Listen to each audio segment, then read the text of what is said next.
Le constat est sans appel. La France est sur le point de perdre le contrôle de la corruption. Elle dégringole dans l'indice de la corruption 2024 à la 25e position selon le rapport de Transparency International, ce qui met en lumière des failles structurelles dans la lutte contre la corruption aggravée par des scandales récents et une perte de confiance dans les institutions démocratiques. Mejda Jamouna. En France, la corruption gangrène principalement la sphère politique. Elle est telle qu'elle a atteint des chiffres alarmants. Il y a des estimations qui sont faites. Il y a une estimation notamment qui a été faite par le Parlement européen dans toute l'Union européenne et qui chiffre pour la France le coût direct et indirect de la corruption à 120 milliards d'euros par an.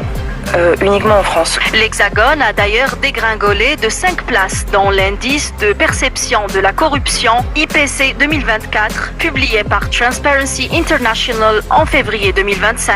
Le constat de l'ONG est sans appel. La France risque de perdre le contrôle de la corruption. Une situation exacerbée par une justice à deux vitesses. Et on voit qu'il y a vraiment une immense misère de la justice et de la police anticorruption, qu'il faut qu'on ait des enquêtes à rallonge et que aussi sur les affaires de corruption locale.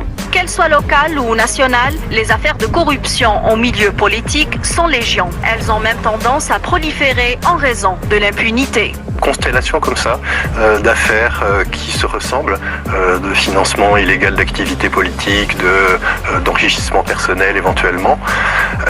Et on voit bien que d'un point de vue historique, il y a à la fois une continuité des pratiques, ça vient d'être dit parfaitement. Il y a des stratégies mises en œuvre par les uns et les autres pour garantir leur impunité.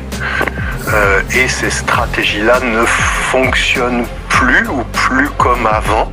Dans son rapport, Transparency International met en lumière des failles structurelles dans la lutte contre la corruption, aggravée par les scandales récents et une perte de confiance dans les institutions françaises. Selon le dit rapport, il s'agit d'un signal d'alarme pour la démocratie française.